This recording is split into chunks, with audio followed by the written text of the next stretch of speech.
happier, a happy 2021 etutambulire bulungi nga tuyita mu kusaba n'okwegalira omutonzi atukulembere mu ekyo.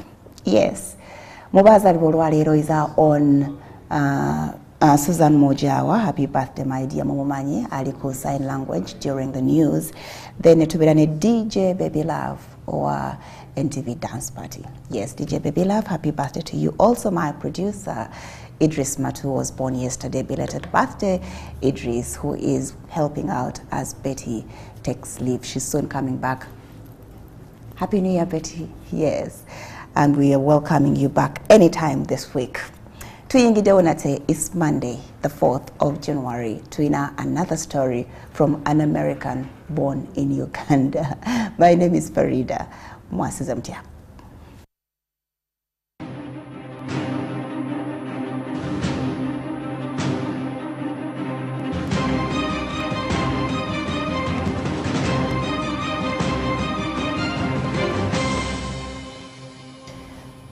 Okay, nina gwembade nera biddo kwagaliza amazaalibwa amalungi. It happened on the 1st, yes, the 1st of January. Fahad Yiga, happy birthday so much for being the person who you are. May God bless you. Yes, tutandise omwami gwe nina olwaleero is an engineer yazaalibwa wano e Uganda n'atambulamu at 19 years n'agenda okweyongerayo mu birooto bye. He has just lost his mom, who he tells me is the most important pillar mu byatuuseeko byonna. He's an engineer with the second largest commercial airline, that is the Boeing.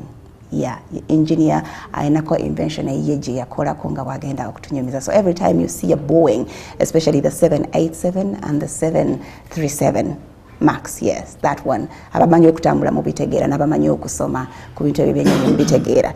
Omwami ono ayina akantu ke yakola nga kake, it is patented for him. Yakakola era he's flying the Uganda flag up there mu nsonga eyo. How he got it? Zemboze tugenda okuliza olwaleero twagala otegeere mbu you can. Even when you're from a small village down there in Uganda, you can go all over the world and make the country proud. Good morning. Good morning. Mwami Lwasa, Ronald. Yes, Ronald Lwasa. Bakuzaala. Banzalira Uganda. Banzalira Makerere. Nga ku university. Kavule ove Wandegeya, odda Kavule. Then waliwo Mengo Nursing Home. Naye mama wange batuzalira yali apangisaawo e Makerere ku kkubo. Nga wetupangisa. Okay. Yeah. Ne mubeerawo e Makerere paka watuuka ogenda at some point you guys left. Kati akaseera katuuka ekibuga ne kigaana. Nga kyokya. Nga kyokya, nga olutalo lwakaggwa, kati basisita baffe baali bagendera ne bagamba maama tojja sobola kubeera mu kibuga. Kati maama n'atukwata ne tuteeka ne tulinnya emmotoka ne tugenda yali loole zinezitwala amatooke matugasanga nga mwalinayo ennyumba. Kati Mwami Lwasa tata wange yankuza. You know, I have my stepdad is Mr. Lwasa. And you took his name? And I took his name because he played the role. I don't have any regrets. Wow. Being raised by him. So I took on his name and yalina ennyumba ng'olutalo lwakaggwa ne twatuukiramu essanga awo like bwana emyaka nga gyali 6. Yeah. Wow. Ye yali kuba gwe wasalawo n'ogamba akaneeyita erinnya lya ddadu wange onanya. Actually when nali ngenda mu America nalina ofuna last name kubanga mu America bakozesa first name. Wali toyina? Nalina Ronald Mugomba era abasoma nange okuva primary bamanyi nga Ronald Mugomba. Naye ate butuuka bwe nali ngenda mu America brother wange yantwala ye Lwasa to make everything easy nalina okugatako erya Lwasa officially and I'm so proud of that name. Okay. Yeah. Erya Mugomba wali fiisa? Sali fiisa kubanga I also have my biological father who I respect a lot. Mr. Christopher Mchibi yali muzanyi wa mizanyo. Oh, I know. Yeah, one of, you know, those pioneers in byokuzanya emizanyo. So erinnya lya Mugomba liri olugave. I still respect it. I carry it on and I'm in very good, you know, ndi mwibela nnungi ne taata wange. Okay. Yes. Kati mu America yobeera mu state? Mu America right now mbeera mu St. Louis, Missouri. Jembesinze memaze emyaka egigenda mu 5 naye nga nabeerako ne Seattle, Washington. Nasomera mu Auburn University, Alabama, gye nasomera ofuna degree yange mu aerospace engineering. Wano wavaawo ng'otuusewo mu byokusoma? ono navaawo nga maze senior 6 Makerere nagenda just for 3 months. Then during that time Katonda nanyamba green card and brother wange processing anayitamu yali abigobako nga naye wali owuli ofa oyagala gendayo oba it just happened. Yeah, so mu family yaffe twakolanga tumanyi nti omuntu wamala senior 6 agenda mu America oba London. Lwaki? Kyenakula ndaba kubanga I'm the last born in my mother's kids. First born waffe we yamala osoma senior 6 yagenda London. Nga bepangira. Mama waffe yali mukazi mukujjukujju. She was one of those people nga buli opportunity jafuna agikozesa. Yali ng'omuntu alebe byo maaso kubanga yatula wanatugamba nti ensonga yakoze ekyo nga ndaba abaana ava ku university balina mirimu. Nengamba abaana bankamba sindika ebweru osanga yewali opportunities and she made the right choice for us. Okay, yali mukyala wa nsimbize nga mukyala mukozi mutetenkanya alina ssente muyivu. Teyalina ssente era mama wange akufagamba yafata ina bank account. My mother, she doesn't have so much education. Naye ensonga ezimu ezatusomya ffenna yagamba nti obutasoma buluma nnyo ng'okuze era n'agamba nti ye tagenda kuzimba mizigo, tagenda kugula mamotoka, naye agenda kufanya okulaba nti buli mwana wayogera oluzungu. Asoma kubanga yaŋŋamba nti nze senga nalina omukisa ogwogera oluzungu nga mmwe nandibadde wala. Era yatugambanga nti ekyafanya okulaba nti nsoma nga saagala mulabe ennaku ya butasoma. So kubanga ye yamutuusaayo era wabadde tanaba kufa abadde nga ine ekintu kyagamba nti abandaba nga ndi mwana muto bandikyayo okuzaala naye ate bamulabe mu bukulu bwafiiridde bandyegombye okuzaala kubanga abaana mwamuwa essanyu. Yes, we've done our best and we are at peace with What was she doing okuba nti buli mwana we yamusindika ebweru? She was very good at making friends, good at making connections and buli efunanga chance efuna akasente nga kakekkereza era nga sente ze zaggweranga mu bintu byakulaba nti abaana be bali bulungi ate n'atukuzanga tukolagana. Nga muli bameka? Tuli abaana bava mu ndaye, tuli abaana mukaaga. Tulinawo ne sister waffe Mulamita Christine. She was adopted. I didn't even know she was adopted until yesterday. Pretty much. So naye nga yatuteekamu embala eno nti we are one team, buli avaayo ayamba munne. Kati basista baffe abakulu batuyambanga okulaba nti naffe tusoma. Kati awo brother okwe kukutwala? Yes, kati brother wange yali ava wano back in 1988 yalekera mama wange abaana. Kati bwe yatuuka okutwala abaana be mama wange namugamba kati nga nange nalabirira abaana bo nange owange muntwalire.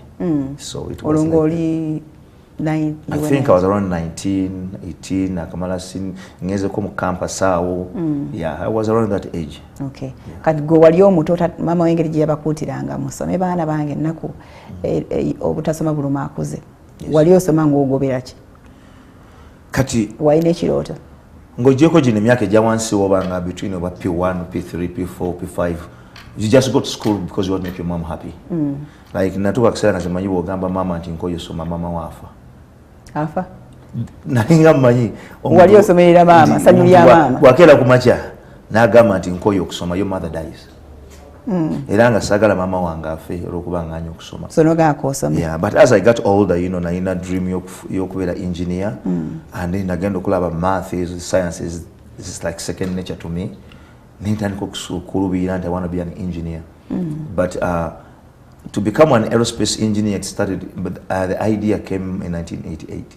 I was very young. Tried to welcome my brother Stephen. Yali agenda mu America. Oh, yakutwala? Yantwala. I was very young. I think about emyaka nga mukaaga or musamba. I don't remember. But I remember vividly, like it happened yesterday. Twali ku kisaawe Entebbe. Then my mom n'alaba pilot. Ng'akulula akasawo. Kati n'andaba n'amulaba n'agamba Ronald jangu olabe. Omusajja oyo omulaba avuga nnyonyi naye bw'onoosoma ennyo osobola okubeera nga ye. Kati ne mugamba n'ennyonyi nga sigirabanga by then nga oba ogenda Entebbe mutandikirawo wansi then mwambuka okulaba ennyonyi ng'omuntu agenda. I don't think they still do it. Kati bwe twayambuka wansi yafuba nnyo okulaba nti neetegereza ennyonyi. Kati n'angamba obalaba abali ku nnyonyi abo baasoma ebitabo. Osobola okubeera nga bo wanga nalaba bano inspectors aba inspecting ennyonyi bakutte butooki bakola ki n'enkyagala. Mama wange n'angamba nti naye bw'onoosoma ennyo n'otabeera muyaaye onaawe ojja kubeera nga abo okubasingako. Aye n'ogaana nina okubeera munyonyi.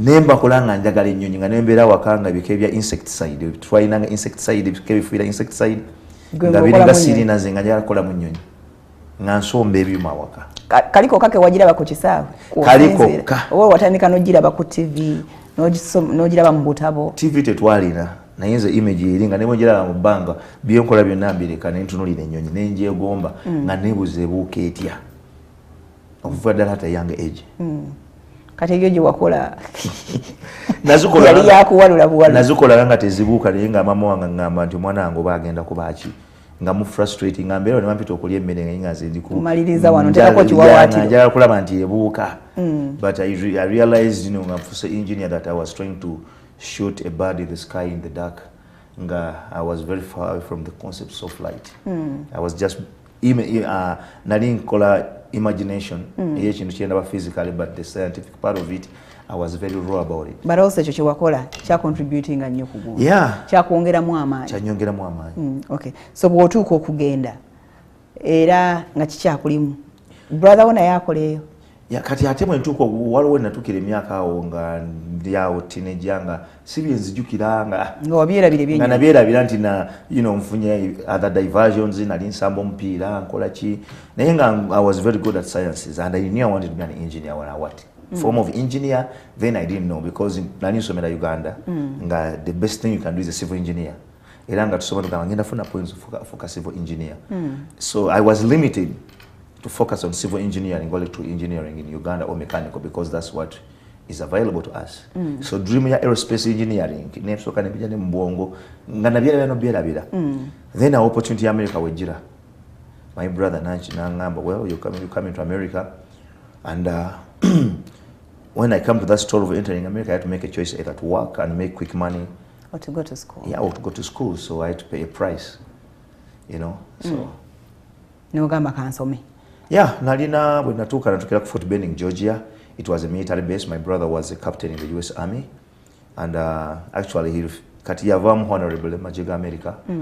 Naye nga when natukawo nali nsobola okukola emirimu giri okay, like comfortably ng'osasula akamotoka, oyina akasimu ogulayo ku bugatto, oyina n'akayumba kali decent, but then when natuka mu America nendabanga I can do better. Nendabanga I can be patient for 3-4 years, have an education. Wana soka nembuza ndi manzikiriza osoma mu university mu America. Kasitaba ngamba ntukirizibwa. Nengamba kati kiwedde. Nengamba ngenda soka nteeke buli kimwe balance oke mali emyaka 3 nga. Ngatoyira kyokola ng'omwana wala abasoma nga akola. Nali nga nkola tutoring. Nga nsomesa abaana physics. Wange n'obova mu Uganda ng'omanyi ng'osomye bulungi math, physics, chemistry. Mu nsi America those stuff is very easy but Americans are very lazy. I'm sorry to say this. Kati faba veno mu Uganda nga we have the advantage of it was to soma nnyo otukeringa gwosomesa banno kati balabanga was okay at physics and math and I used to tutor kati nga nsomesa kati ate nga fune ne scholarships nali nsamba nnyo mupiira wano nali when navira wano mu Uganda nga I almost joined like super club teams playing soccer football and nga fune ka scholarship ne focusing and living obulamu very very very limited. Neri wagusamba? Neri nagusamba mu university. Nali nsomera mu Urban University nagusamba. Ngafuna yo ku busente awo. Ate nga tulina ne buligi baba Mexicans. Ngo wekanso. Oh baba Mexicans obwero mulungi bagulire ngatto bakuwe mmere kagamba nga I find ways to survive. Awo bera ne brother wo. Kati awo ngavude wa brother wange atade ku university. Ya nayenga nali sikola nga sagala kwe wa commitments. Era nkiga I advise many people who go to America. Especially the young kids. Topapa kufuna motoka, topapa kufuna masimu, topapa kufuna bintu just because you want to fit in, Soko usasula omutango gw'obulamu obulungi bw'oyagala. Ofulume university nga you can get a salary job. So ku myaka egyo 19-20 wali already nga mu bwongo obwo. Yes. Okitegedde I need to work for the future now. Exactly. Kumanga n'ekyala kyenali it came as a disadvantage but it's one of the best things that has ever happened to me. I was 19 years old and I had a son who was 6 months when I went to America. Jebali. Nakola. Yeah, so. Omwana nazaala omwana. Omwana nazaala omwana nekye nebaza ku mama wange. Mama wange yangamba nti okuzaala omwana sigenda kunenya. Naye ate bw'otoosome ngenda kunenya. Nangamba kati ozadde omwana ono ondekedde obuvunaanyizibwa. Onoogenda mu America buli kyokola nga kyonna kimanyi nti n'omwana ayindigolese nga alina emyezi 6 yeetaaga amata yeetaaga okwambala. so mukolerere nze jjajjaawe ngenda mulabira paka wonomala okusoma kati nabanga nine ebbanja eryo nemba nga bakwano bange ebintu byebakolanga nze ngasobola bikola nga lwendowoozamu ogenda okukyakala ennyo. Of course I had some fun. Wabikola gye wazaalira? Yes. So exactly, you know. Naye amasanyu ga America mangi, you have to control yourself. Wabera mu university amasanyu mangi. Naye nga nalinga manyi nti nina munnange obuvunaanyizibwa. So kati obusente bwafunanga noweereza ba? Yeah, I'm wife 50. Naye ate ne brother bange sister bange bali London. Nga banyamba kubanga baali balaba nti njagala okusoma. Era waliwo omuyaŋŋamba nti ekyatu twafula nnyo kulaba nti tobeera na stress ya mwana nga ofokasinga mu kusoma. Okay, so bakuyambako nnyo. Banyambako nnyo. Okay. Era bwe watuuka, you went straight for aerospace engineering? Kati awo nnyingidde America ntuuse ku Auburn University, Alabama. Nga ndaba catalog, you know, they give you catalog, you know, omulimu all the courses you want to study, mechanical, kigenda okulaba nga ndaba aerospace engineering. Ekikujjukiza ennyonyi yente. Kasooka ngamba by my brother. Bano aerospace be bakola ennyonyi. Nti ye kati brother wange yali maje, me and my brother were very contradictory. Nangamba lwali ozo so ina magezi gakola ebintu agakola ennyonyi. Ne mungamba ndize ntwala ye mu maje yali nga pilot. Mu maje yali mu military intelligence. Yeah, United States of America. Nebo ndamugamba ndize Steven ngenda kusoma engineer wa nnyonyi. Nangamba ne wono bisoma tebajja kusobola kukola mu nnyonyi oli muddugavu. Ne mugamba ndize je njagala. Njakoleze Uganda. Namugamba nangamba nti wandisomye ekintu nga ne bodde Uganda osobola kikuka ne mugamba nze njagala bino. Ebirala byonna babisoma. Nangamba kati obyagala ne obanawo bikukkiriza obisoma ne mbuuza what does it take kyetaagisa ki. Ngalowooza aba university bajja kukkiriza mu. Ya ngalowooza n'okumpa admission mu aerospace engineering tebajja kugimpa. Yoga tugezeeko bagaane enkyuse. Ne mugamba nti nze ngamba buli kimu kye bayagala ndawo bankiina. Bwe twagenda mu university nga bansaba transcripts zange za senior 6 nga bakola transcript evaluation. Nga bagamba wamala O level, which is high school equivalence in America. Senior 4 is high school equivalence. Then emyaka egyebiri ja A level is more of an associate degree. So you already had a degree? So I had an associate. Kati ne bagamba buganga I have to transfer those credits. Brother wange nokanga ebintu bya ddala bampaddawo ebibuuzo. Olwani agenda okuweerera? Kati nga yo Panado wa school fees sinatoka na mumira. Naye nga nze mmanyi njagala nti banzikiriza. Okay. Kati we banzikiriza tukwadimitiza mu aerospace engineering program ne bangamba school fees bwe zibeera abo nitandika okukwatanya school fees. Nali I was a green card holder. Nali qualifying okufuna financial aid mu America. Nga nsobola okufuna scholarship. But then I had the strongest weapon on me. I was a very good ngenda kujja my strongest weapon. Ngenda balagira ko. Kole science ntekemu nakajanja bampe scholarship o nobo. And that's what I did. Then yawo ne follow ne bakwano bange African Americans nga mu holiday sigenda wa brother wange ngenda wawe ne mbayamba ko kola emirimu stuff like that. Ne bakuwa kasente. Ne bampa yo kasente bichi. Like you have to survive in life, you need to humble yourself. Waliwo ne time oyina okunyigirizibwa naye nga gwe kyobala okitegedde. Exactly. Your time oyo abantu basinga bagweramu amaanyi oyina okwekkakkanya notegera nti this is time for me to pay the price of the life I want to live, the price that my wife and my children and my parents will enjoy. Someone has to pay that price. And I paid it very well. Okay. Course nga ya bangachi? Kati course ya aerospace engineering esobola okubeera emyaka 5 obanga otandikidde ddala eno wansi classes. Bw'oba core classes ng'otandika ku actual engineering classes. Kati core classes ezo nzize math, physics, chemistry. Ate ng'ebyo wali kafulu. Ebyo nali kafulu. Singa bali basobola bandikubuusiza. Naye ate era nange wadde nali kafulu olina okwennyonnyolako. Kubanga bw'obagamba nti wakola math, physics ne chemistry. Transcript ya senior 6 bajja kugamba nti wakola because math, physics, chemistry. Naye remember, tusoma math for a whole year, then another year. Physics for a whole year, then another year. Wano mu Uganda. Omala emyaka ebiri ng'oli mu A level soma math, physics, chemistry. Kati bo tebakitegeera bagamba koma wasoma math 1, math 2, math 3. Naye kati gw'olina okunyeko no baganda naye nasoma math, nasoma differential equations, nasoma calculus 1, calculus 2, calculus 3. Mu physics nasoma quantum physics, nasoma kugamba gw'olina okubalanga nti bannaye munsedde. Kati nga bakubuuza tukakasa tutya nti no tetukusedde ng'obagamba. Bagenda okulaba ng'obimanyi. Ng'obagamba mumpe test. Mumpe exam. Bazita placement test. era nga nalumanga nnyo registrar's office mu kaseera nga bampa ebibuuzo aga yono kaddugala atwagazaaki nga kasitaba pa placement test newayo wiiki emu nengisoma nenjikuba ne bamba 89 ne bangamba okizulu wabimala nga bali transferring so obanga toyina background gye nalina ng'ovudde mu high school mu America kikutwalira emyaka 5 eno mu senior 6 wali okoze oti which combination did you take? Nikoze PCM ngofunye meka nafuna ABB okay M mu math B mu physics B mu chemistry kati okusoma engineering mu America kyantwalira 2.5 years kubanga zinali nsomeko wa classes natandikira muzirize nyini eza engineering okay nenga okitegedde did you have any picture nti katwe mala okusoma bino brother wange yangambi gona akola ennyonyi gwe wali olowooza gena kola ki kukola kuvuga kukola ki kati bwe kati omanyi ebintu bino obanga oyagala ekintu naye Katonda kennyini akusaasira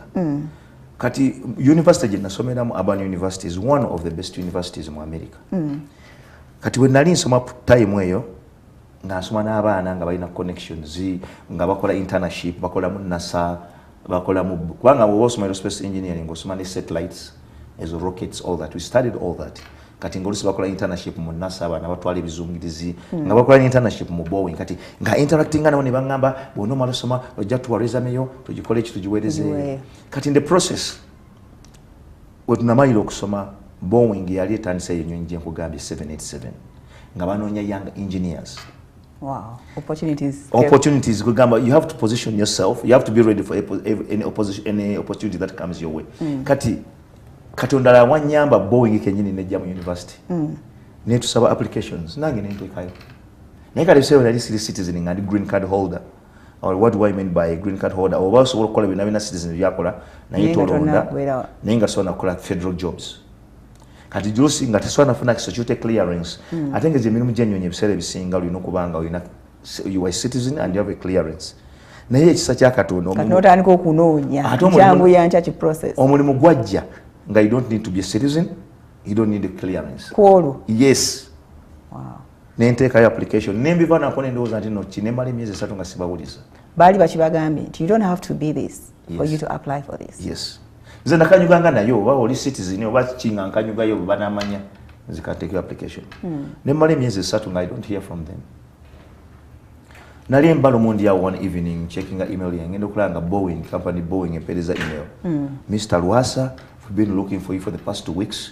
We want you to come for an interview in Seattle, Washington. Wali omaliriza okusoma? Yes, nga graduating nga ndi jobless. Omutuma ndi skipping azali sawa nga 3 ezekiro nenziruka ningamba my brother ngina ngamba naye but bisebe nalimbera Virginia. Nangamba Virginia wala nnyo to Washington gyogenda. Onotukayo otasendeza ticket onozijja. Tinja kutuuka. Nga bakwagala the following day? Nga banjagala the next day. Wow. Kati awo ebintu nga bine engeri gye bitereddemu Katonda ayina engeri gy'akolamu ebintu ebyewuunyisa. Nempereza Boeing message nti ndi wano Virginia nandyagala okujja ku interview but sina sente. Ne bangamba don't worry we just give us your details we're gonna pay the ticket. Wow. Nengamba ebintu no kubira brother ubara abantu nali ne brother one actually twali fenna nga tuli ku computer amaso ga twesibye tunonya sente brother inangamba oh my god bagenda gwira ticket brother inangana le mitu no bya dala ticket yali ya sente mmeke yele brother like $700 and yes like it's money, it's not a lot of money but wembanga wakamala usomo laba nyinyi toyagala kuinconvenience your brother kat brother na yo no sulawa tunabira bireyo bampede ticket banabo kati nama kati ngachebacha ngateka mu staff quarters kati ngachambuza nange chimpa okubuza aba Boeing nembabuza well I'm coming for an interview but I don't have a hotel. No, don't worry, we paid for you in a DoubleTree hotel. Wow, katugene na tumulimu obusungu bunkuti. All right, Mukulu Ronald Lwasa is an aerospace engineer mu Boeing.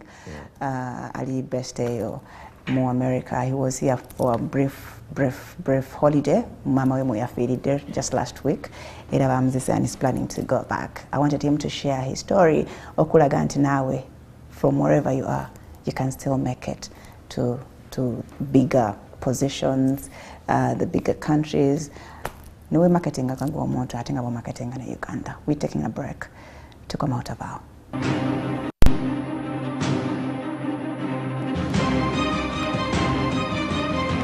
webale nnyo okwekumira ku NTV and Spark TV. Program oli ku Mwasuze Mutya. Whoever is watching us live online, that's NTV Mwasuze Mutya, please go and subscribe. Yes. Nabali ku YouTube Kajambo. Thank you so much. Tuline engineer Ronald Lwasa musajja aina participation nene nnyo ku nyonyi ya Boeing gyolaba mu bbanga, the 787 and the 737 Max. Yes. Musajja si mwangu nnyo naye akulaga nti it was all determination. Yasalawo n'agamba I'm going to do this, ngenda kulumba. Ebimu yagenda nga bugenzi nga tamanyi n'agamba ekijja kijje batulimba mbuki. Ffe tetusobola bikola kuba siri mweru in a foreign country, but let me try my best. Ezo nnyonyi ezo z'olaba, he has a contribution and ajja kuba atunyonyola what exactly his contribution is on that airline or that aeroplane. Yes. Tukomyewa bagambye ne wokusula weewali. Ne wokusula weewali. Ya kati nga brother wange n'agamba webali kusoma. Olatanze okukkiriza ekirooto bigenda. As a matter of fact, when I graduating nga yajja ne mukyala we. Mukyala we yajja kakasa nti nfunye degree mu engineering. Ngifunye. Era basomera ennyo yange Ronald Lwasa. Ne mulaba n'atambula. Kwegamba feeyo bwe tugenda Abannayuganda abasinga tutera kubeera mu healthcare eyo, mu bintu bya kunoonya n'eyagala helper. Not disrespecting other people's jobs and their paths, careers, but for twattukira mu America, I will say it genuinely nti I'm one of the few people who changed the face of Ugandans in America. Which year was that? This is back in nagenda mu 2002, January 2002. Naye ne graduating in 2004. Nengende Seattle, Washington. When agenda Seattle, Washington, nga wengenda okugamba stories. Nasanga Abannayuganda bavuga trucker, bakola emirimu gya caregiving, which is okay, they are nice jobs. But they were shying away from white-collar jobs like engineering. Being like a financial analyst. They were shying away. So then there was a generation, there's our generation that came. So our generation changed how Africans or Ugandans, Nigerians have done it already. And you go to Nigerian communities, you're finding doctors. Nature of actual fight rules, that is all we could do. It's in our nature as Ugandans. I would say like when you come out, for example, my story is a particular explanation of what's going on in Uganda. When you come out that you're Ugandan, you are an engineer in America, you say, Arimba, Techisoboka. Yes, sir, Google him. The mentality we have as Ugandans is that we cannot do these things. Now, Nigerians are different. You go to Nigerian parties, they're doctors, they have to have a 1 degree in a Nigerian community, you're a failure. They're talking about doctors.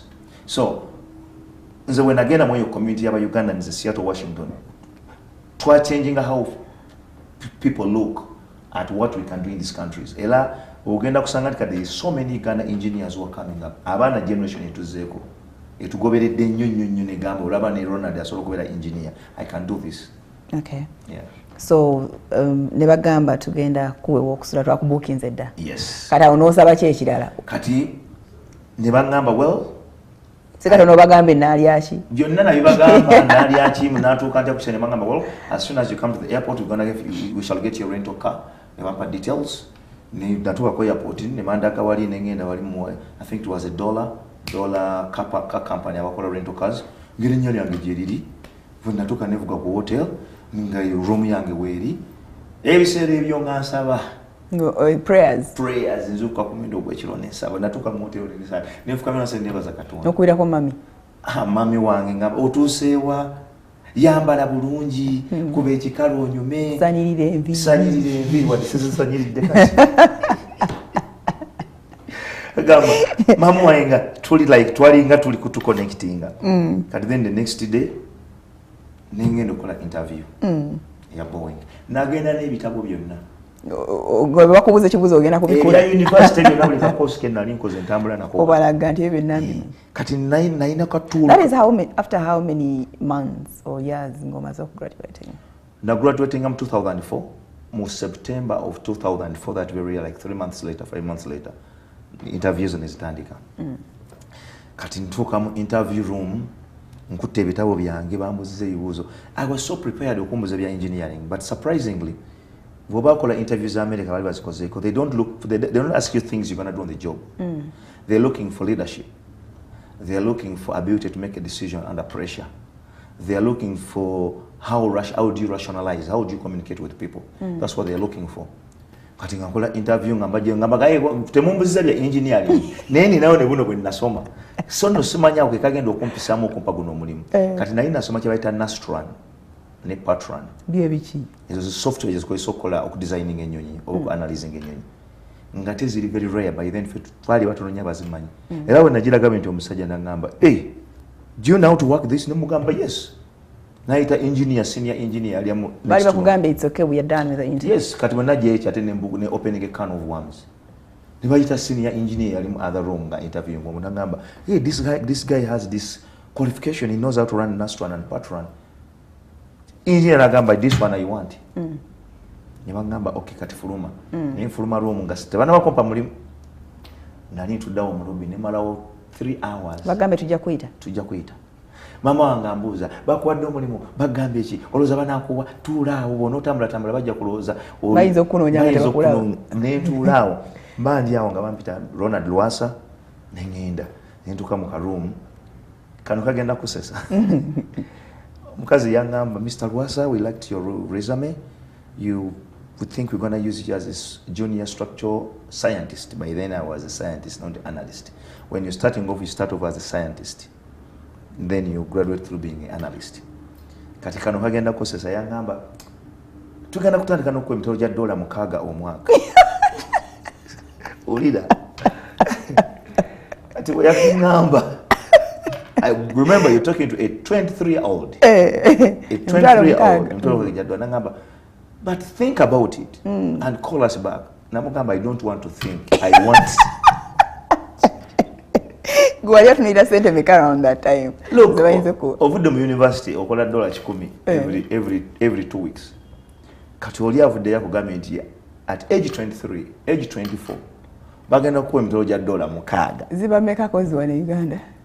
Wakati kubisa mo 1 million nga chikumi muchinana or something. Oh mwaka. Let me see. Yeah, I think so. Kubanga dollar, let's say dollar $13. The minimum. Namugamba omukyala, I don't want to think. When do I start? Namugamba, as a matter of fact, where do I sign? Nangamba, sir, we follow protocol so, here. Kakane. Yeah, just give us a few days and then you call us. Naye nakatuuka bwendi waka nenkubira wesimu nti I take it and I accept it. As a matter of fact, oba muntu ole nako. Ekyo tewakibagamba. If you ask me right now, my friend, we shall to negotiating up. But by then it was, first job, first opportunity. Mami achakuba omugamba ki? Mami we namukubira essimu. Tibampadde munasanyuka. Naye kati the other thing njagala okumentioninga wano I know this is not a Christian thing, but I want to mention this out. When I'm in university, I call a commitment before God that I'm going to call my first paycheck. I'm going to split it between God and my mom. Bampa domuli, no excitement because the budget. There is a commitment in Napola. Ngate sina gabana cheke yange so kana katonda na mama. Ngagotofunako. Nasifunako kubanga ipaji kama nachifulumye. Wachikola? Yeah. Era bobango oifulmize mama no mwako meka ne I think by then bali masula every 2 weeks ngafuna $15 every 2 weeks. I think if I recall very well. Ninkwata $15 olusanvu mu 5 nende wa mama. Olusanvu mu 5 and splitting up between the churches I was going to. Wow. Yeah. Oluvudde yeri gye wali obeera Seattle? Virginia, ngeze Seattle, Washington. Officially. Nguze my first car. Bakuwa ojuguza kinga toyina sente. Sente waziwadde katonda. America kastabala bango lino omulimu. Nabala ganta have a proof of a job. Give you offers. Yeah, ne bangamba you can give you a car and you pay it monthly. Nguze my first car. Company ya Alexa solira wosula oba you take care of all that. Emyezi ekisooka 3 bakuwa free education bagenda bakuwa omusaala. So no musala go gufuna usasula ko bills. I started living a life like a man, I pay my bills, pay my rent, pay my gas, stuff like that. Now, then my life transformed from a school student who was broke to this guy who's 23 years old who has some cash. Okay. Omusajja oli senior engineer gwe bakuyitira ne bagamba bakuwadde simanyi ogenda kubeera biki engineer. Gwali gwentailinga ki omulimu? By then I was working below those senior engineers. Project. Ronald, if you have any questions, come and ask. kati it was more of like I was working under them. Kati nga omwana bwanajjanga she's an intern or he's an intern or he's a junior journalist bamugamba well genda osome pepe eno bwet ojjemu ebirungi ojjemu ebibi or you improve what you can and then you can discuss. Basically nali awo namala emyaka kitwale bwet emyaka ogusooka ng'oli engineer oba tolina kyokola oba oyiga buyizi naye nga bakuwa sente ezo zonna. Yeah, they pay your money because you're working. Okay. Yeah. So what was your first real assignment? My first connected to byo binyini bye wasoma bye wina passion. Yes. My first real assignment nali nkola ku nali propulsion systems. Proper what? Propulsions. Okay. Kat propulsions siman amaanyi agatambuza ennyonyi, you propel the aircraft to take off, you know, nkola ku engine, nkola ku waliwo party bagita pylon. Pylon connectinga engine ku kiwawatiro. Is supporting a engine obutavaako. One of the first projects in nakola I was analyzing the pylon that supports the engine on the Boeing 787. You know, nenjukola najimalako emyezi nga mukaaga nenkola ensobi ne babiddamu biki they make sure that they make you feel like they need you though you're learning. Ugenda soko kola then yaddako nga nkola finite element modeling. So what do I mean by finite element modeling? Kati olabe simu yojokutte. It is a piece of metal, but before it became a metal it was a concept on a paper, and after it became a concept on the paper there is an engineer who drew a blueprint of that phone. Naji breaking it into small partitions, naji analyzing. Kati nzo omulimu gwange namala emyaka ngesatu nga mu finite model builder, na building a finite models za nyonyi, the engines, any part of the aircraft. Nga tuvudde ku tuze ku simu eno nga gwe okola otya? Kati simu eyo akola the blueprint nga tukola nga nze ngenda okukwata essimu eyo ngimenyemenyemu obusenge nga mutwalo buli kimu kinagenda naye ng'obusenge obwo nze mu analyzing okulaba nti essimu eno obudde bunanyogoka egenda contracting nga ndaba obusenge bwe kyebugenda okukola. Budde bwe bunayokya egenda kuzimba nga ndaba obusenge bwe kyebugenda okukola. Kati naye ekyo nakikola nga ku nnyonyi kati nga bw'ogi breaking down bw'oti osobola otegera nti obona oteekako omukono gwo ogenda kuba nga oginyiga nnyo. Kati odesigninga screen nga ne bw'ononyiga bw'oti screen temenyeka. Kati nze kye nali nkola ku nnyonyi nga omulimu gwange gwakulaba nti paati gye nkolako ennyonyi weeneeba ekankana mu bbanga tejja kusumulukako.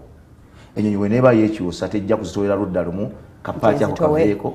Kati nga nsayizinga sayizi y'emisumaali ezo, onsayizinga how thick the metal should be, nga designinga how much curvature ebintu ntungebyo. Ebyo byonna obijjawa?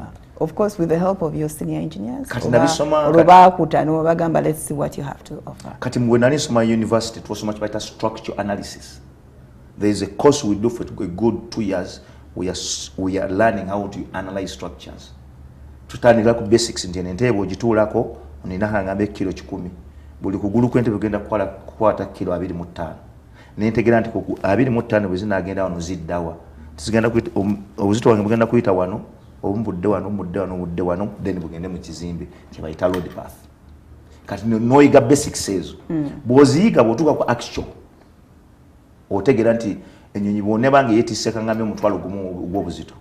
Gugenda kuva ku pylon, gudde mu wing, gudde mu wing box, gudde mu talk box, gugende mu fuselage, then slowly distributed to the landing gear, then to the ground. Oh, biwanvu ye. Okay, so bakuwadde kubeera finite biki? Finite. I was a propulsion systems analyst naye nga specializing mu FEM, finite element modeling. Nokola bulungi. Nenkola bulungi nnyo kati awo. Mukama we yampeera project gye nafugiyizaako ekyuma.